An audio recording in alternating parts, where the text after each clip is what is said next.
ሰላም ጤና ይስጥልኝ። ይህ በጉለሌ ክፍለ ከተማ ኮሙኒኬሽን ጽህፈት ቤት በየሳምንቱ እየተዘጋጀ የሚቀርብላችሁ ሳምንታዊ አበይት ዜናዎች ናቸው። ከዜናዎቹ ጋር እልፊዮስ በትረ ነኝ። አብራችሁን ቆዩ። የጉለሌ ክፍለ ከተማ አስተዳደር በተለያዩ ወቅታዊና መደበኛ ተግባራት ርዕሰ ጉዳዮች ዙሪያ ከከተማና ከክፍለ ከተማ ከወረዳ አመራሮች ጋር ገምግሟል።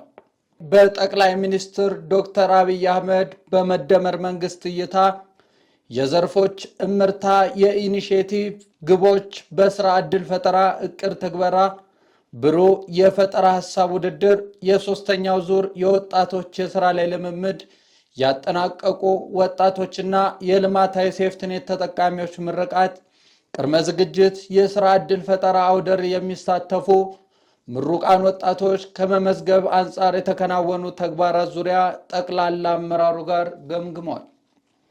ግምገማውን የመሩት በቢሮ ኃላፊ ደረጃ የአዲስ አበባ ከተማ ስራና ክህሎት ቢሮ ምክትል ኃላፊ አቶ ሚደቅሳ ከበደ እንደተናገሩት የሥራ ዕድል ፈጠራ ተግባሩ እየተመራበት ያለበትን የውጤት ደረጃ አበረታች መሆኑን ገልጸው በዘርፉ የተከናወኑ ሥራ ዕድል ፈጠራ፣ ብሩህ የፈጠራ ሐሳብ ውድድር፣ የሶስተኛው ዙር የወጣቶች የሥራ ላይ ልምምድ ያጠናቀቁ ወጣቶች የልማታዊ ሴፍቲኔት ተጠቃሚዎች ምርቃት፣ የሥራ ዕድል ፈጠራ አውደር የሚሳተፉ ምሩቃንን ወጣቶችን ከመመዝገብ አንጻር ሁሉም በቅንጅት መስራት እንደሚገባ ተናግረዋል።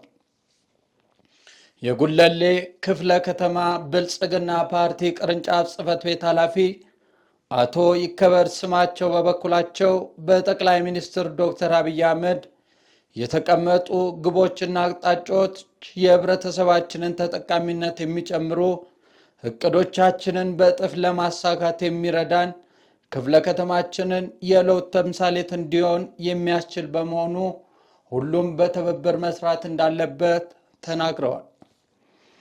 የጉለሌ ክፍለ ከተማ ምክትል ዋና ስራ አስፈጻሚና ስራና ክህሎት ጽህፈት ቤት ኃላፊ አቶ ሰለሞን ታደሰ በበኩላቸው በክፍለ ከተማው የወጣቶችን የሥራ ዕድል ፈጠራ ለማረጋገጥ በትኩረት እየተሰራ ይገኛል ያሉ ሲሆን የሥራ አውደ ርዕይ፣ ብቃት፣ የወጣቶች የሥራ ልምምድና የሴፍቲኔት ተጠቃሚዎች ምረቃ ቅድመ ዝግጅት ውጤታማ በሆነ መንገድ በማስኬድ ብሩህ የንግድ ሐሳብ የፈጠራ ውድድር፣ የብቃት የወጣቶች የሥራ ላይ ልምምድና የሴፍቲኔት ተጠቃሚዎች ምርቃት የቅድመ ዝግጅት ሥራ በተቀናጀ መንገድ እየተከናወነ መሆኑን ገልጸው በየደረጃው ያለው አመራርና ባለሙያ ለስኬታማነቱ በትኩረት እየሰራ መሆኑን ጠቁመዋል።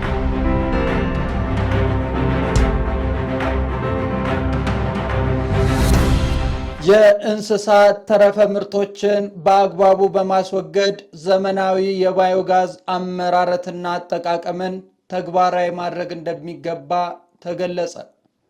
የጉለሌ ክፍለ ከተማ አካባቢ ጥበቃ ጽህፈት ቤት ለእንስሳት አርቢዎች በባዮ ኢነርጂ ወይም ባዮጋዝ አመራረትና አጠቃቀም ዙሪያ የንድፈ ሐሳብ ስልጠና በሱሉልታ ዛጎል የወተት ማቀነባበሪያ የተግባር ጉብኝት አድርጓል።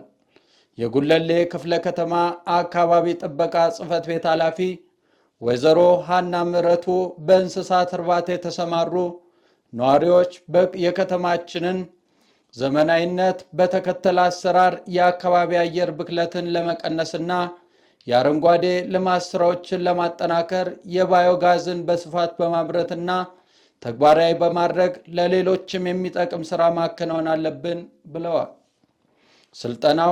ስልጠናዊ የጉብኝት ተሳታፊዎች በዘመናዊ የባዮጋዝ አመራረትና አጠቃቀም ላይ በንድፈ ሐሳብና በተግባር ያገኙትን ግንዛቤ ወደ ራሳቸው ሁኔታ በመተግበር ለውጤታማነቱ ለመስራት መነሳሳት እንደፈጠረላቸው ተናግረዋል።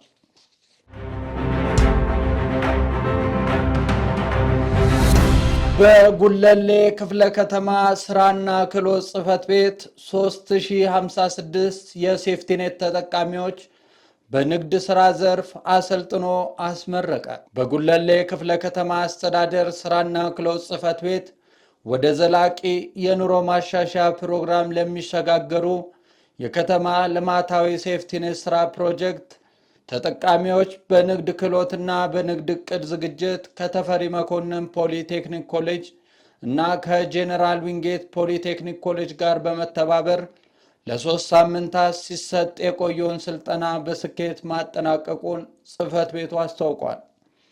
በምርቃት መርሃ ግብሩ ላይ በመገኘት መልእክት ያስተላለፉት የጽሕፈት ቤቱ ምክትል ኃላፊ አቶ መሰረት በለጠ እንደገለጹት መንግስት ዜጎች በቋሚነት ራሳቸውን እንዲችሉና ከእርዳታ ጥገኝነት እንዲላቀቁ ከፍተኛ ትኩረት ሰጥቶ እየሰራ ይገኛል ያሉ ሲሆን የክፍለ ከተማ ልማታዊ ሴፍቲኔት እና ስራ ፕሮጀክት ተጠቃሚዎች ኑሮም በዘላቂነት ለማሻሻል ስኬታማ ስራ በመስራት ወደ አምራችነት እንዲሸጋገሩ የቁጠባና የስራ ባህል ይበልጥ በማሳደግ በመረጡት የስራ ዘርፍ ለመሰማራት በሚያደርጉት ጥረት መንግስት አስፈላጊውን ድጋፍ እያደረገ መሆኑንና በቀጣይም ተጠናክሮ እንደሚቀጥል ገልጸዋል።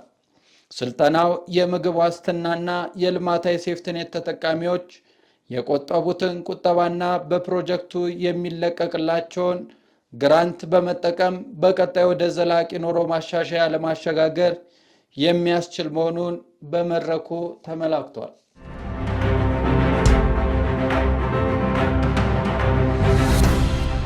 የተቀናጀ የአንድ ማዕከል አገልግሎት አሰጣጥ ተጠናክሮ ቀጥሏል። በጉለሌ ክፍለ ከተማ ፐብሊክ ሰርቪስ እና የሰው ሀብት ልማት ጽሕፈት ቤትና ከክፍለ ከተማው ኮሚኒኬሽን ጽሕፈት ቤት ጋር በጋራ በመሆን ከአንድ ማዕከል አገልግሎት በተጨማሪ የሁሉንም ተቋማት አገልግሎት አሰጣጥ ምልከታ ተደረገ። አገልግሎቱ ረቡዕና ዓርብ ማዕከል አድርጎ የተገልጋዮችን ቅሬታ ለመቀነስ በተቀናጀ መልኩ የአንድ ማዕከል አገልግሎት እየተሰጠ ሲሆን የበርካቶች ችግር እየተፈታ እንደሚገኝ ለመመልከት ተችሏል። የጉለሌ ክፍለ ከተማ ዋና ስራ አስፈጻሚ አቶ ሌወገሴ እንደተናገሩት የአንድ ማዕከል አገልግሎት አሰጣጥ አፋጣኝ መፍትሄ ለመስጠትና አገልግሎት አሰጣጡን ተደራሽነት ለማስፋት በተጨማሪ የግልጽነት ጥያቄ ስርዓትን ለማረጋገጥ ተገቢ በመሆኑ እንደ ክፍለ ከተማችን ተጠናክሮ ይቀጥላል ብለዋል።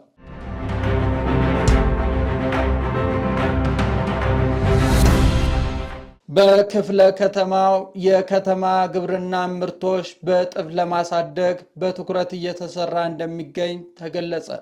የጉለሌ ክፍለ ከተማ አርሶ አደርና ከተማ ግብርና ልማት ጽሕፈት ቤት የመደመር መንግስት እይታ የከተማ ግብርና ዘርፍ ምርታ በሚል መሪ ቃል በከተማ ግብርና የእጥፍ ግብ ምርትና ምርታማነትን ለማሳደግ በክፍለ ከተማው እየተከናወኑ የሚገኙ ተግባራትን የምክር ቤት አባላትና የዘርፉ አመራሮች ተዘዋውረው ጉብኝት አካሂደዋል። በክፍለ ከተማው በተለያዩ ወረዳዎችና የከተማ ግብርና ዘርፍ ውጤታማነታቸውና ያሉበትን ሁኔታ ምልከታ ተደርጓል። የጉለሌ ክፍለ ከተማ አርሶ አደርና ከተማ ግብርና ልማት ጽሕፈት ቤት ኃላፊ አቶ ሳልፋ ቆሻኖ እንደተናገሩት በጠቅላይ ሚኒስትር ዶክተር አብይ አህመድ የመደመር መንግስት እይታ የከተማ ግብርና ዘርፍ ምርታ የከተማ ግብርና ምርቶችን በጥፍ በማሳደግ እንደ ሀገር የተያዙ የተረጅነት ቅነሳ ተግባራዊ ለማድረግ የኑሮ ውድነትን ለማረጋጋት በትኩረት በመስራት ላይ መሆኑን ተናግረዋል። የምክር ቤቱ አባላት በክፍለ ከተማው በከተማ ግብርና እየተሰሩ ያሉ የልማት ስራዎች አበረታችና የክፍለ ከተማዋን ነዋሪ ችግራቸውን ያገነዘበ መሆናቸውን ገልጸው በቀጣይ አስተዳደሩ በሚሰራቸው የልማት ስራዎች ላይ በሚጠበቅባቸው ልክ አስተዋጽኦ ለማድረግ ዝግጁ መሆናቸውን ገልጸዋል።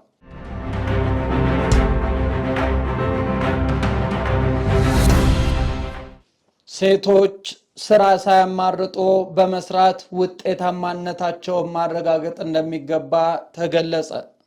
የጉለሌ ክፍለ ከተማ ሴቶች ሕፃናትና ማህበራዊ ጉዳይ ጽሕፈት ቤት 50ኛ ዓመት የሴቶች ድምፅ ለእኩልነት ለበለጸገች ኢትዮጵያ በሚል መሪ ቃል የሚከበረውን ዓለም አቀፍ የሴቶች ቀን ወይም ማርቼት ምክንያት በማድረግ በስራ ባህል፣ በአመለካከት ቀረጻ፣ በገቢ ማስገኛ ዘርፎች እንዲሁም በብድር አወሳሰድና አመላለስ ዙሪያ ከ10ሩም ወረዳ ለተወጣጡ ሴቶች የግንዛቤ ስልጠና ሰጥቷል። በመድረኩ ላይ የጉለሌ ክፍለ ከተማ ሴቶች ህፃናት ማህበራዊ ጉዳይ ጽሕፈት ቤት ስራዎች አስተባባሪ ወይዘሮ እስከዳር አበራ እንደተናገሩት ሴቶች የአስተሳሰብ አድማሳቸውን በማስፋት በተሰማሩበት የሥራ ዘርፍ ውጤታማ በመሆን ራሳቸውን ከመደገፍ ባለፈ የቁጠባ ባህላቸውን በማዳበር ስኬታማ መሆን ይገባል ብለዋል። በቀጣይም የሴቶችን ሁለንተናዊ ተሳትፎና ተጠቃሚነት የሚጨምሩ ስልጠናዎች አጠናክሮ ይቀጥላል ብለዋል።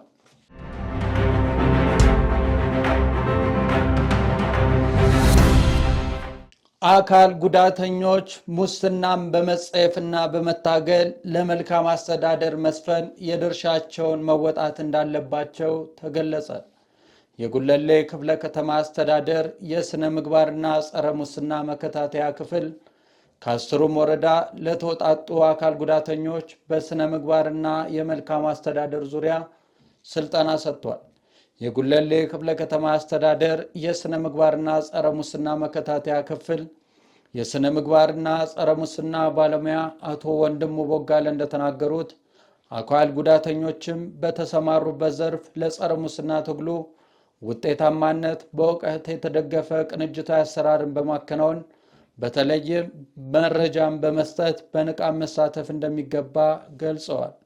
አካል ጉዳተኞች ስነ ምግባር የተላበሰ ትውልድ በመፍጠር ልማትና መልካም አስተዳደርን ለማስፈን በሚደረገው ጥረት የድርሻቸውን እንዲወጡ ጥሪ ቀርቧል።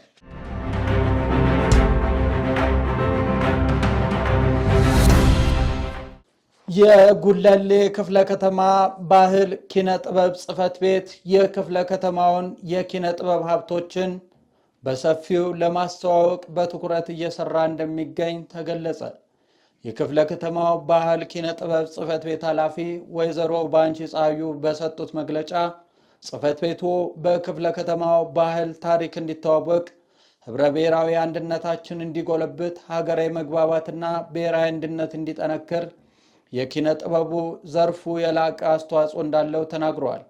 ኃላፊዋ አክለውም በመደመር መንግስት እይታ የቱሪዝም ዘርፎች ምርታ በጠቅላይ ሚኒስትር አብይ አህመድ ዶክተር በተቀመጡ ግቦች የክፍለ ከተማው የባህል ኪነ ጥበብ ባህላዊ እሴቶች እንዲጠኑ፣ እንዲተዋወቁ እና እንዲለሙ በማድረግ ረገድ የተጣለበትን ኃላፊነት ለመወጣት እየሰራ ሲሆን ክፍለ ከተማው በተፈጥሮ ሆነ በብዛ የባህል ሀብት ጸጋ የተቸረው በመሆኑ ይህም ብዛ ማንነት ማልማት ማስተዋወቅ ላይ በትኩረት እየሰራ እንደሚገኝ ገልጸዋል።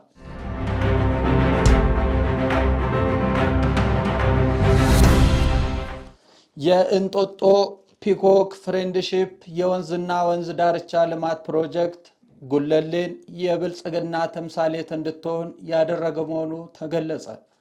የጉለሌ ክፍለ ከተማ ፋይናንስ ጽሕፈት ቤት አመራሮችና ባለሙያዎች የእንጦጦ ፒኮክ ፍሬንድሺፕ የወንዝና ወንዝ ዳርቻ ልማት ፕሮጀክትን ተዘዋውረው ጉብኝት አደረጉ። በጉብኝቱ ላይ የጉለሌ ክፍለ ከተማ ፋይናንስ ጽሕፈት ቤት ኃላፊ አቶ እኔው ኃይሉ እንደገለጹት በክፍለ ከተማው የሚገኙ ሰራተኞች የሚሰሩ ግዙፍ ፕሮጀክቶችን በማወቅና ለሌሎች አካላት ግንዛቤ እንዲያገኙ ለማስቻል መሆኑን የገለጹት የእንጦጦ ፒኮክ ፍሬንድሺፕ የወንዝና ወንዝ ዳርቻ ልማት ፕሮጀክት ሲጠናቀቅ ለከተማዋ አዲስ ገጽታን የሚያላብስ የቱሪስት መዳረሻነቷን የሚጨምር ለነዋሪዎቿ ውብና ማራኪ ገጽታን የሚያጎናጽፍ ፕሮጀክት መሆኑን ተናግረዋል። የጉብኝቱ ተሳታፊዎች በበኩላቸው በተመለከቱት ነገር መደሰታቸውን ገልጸው ፕሮጀክቱ የጉለሌን ሁለንተናዊ ብልጽግና የሚያረጋግጥ የአካባቢውን ስነ ምህዳር የለወጠ መሆኑን ገልጸዋል።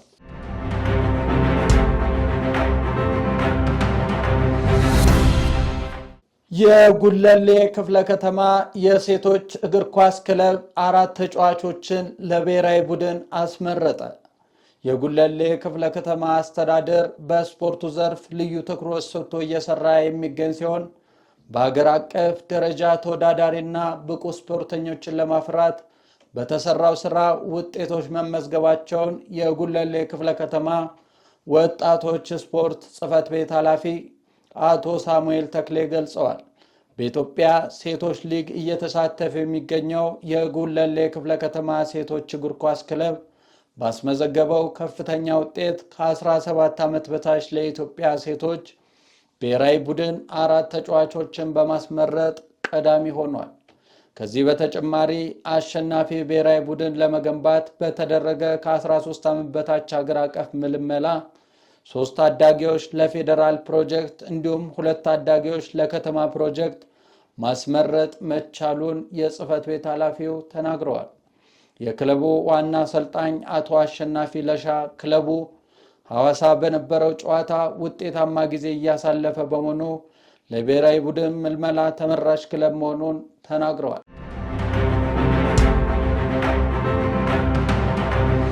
ሳምንታዊ ዜናዎቻችን ይህን ይመስሉ ነበር። ለበለጠ መረጃ የኮሙኒኬሽን የማህበራዊ ሚዲያ ድረገጾቻችንን ይከታተሉን። መልካም ሳምንት።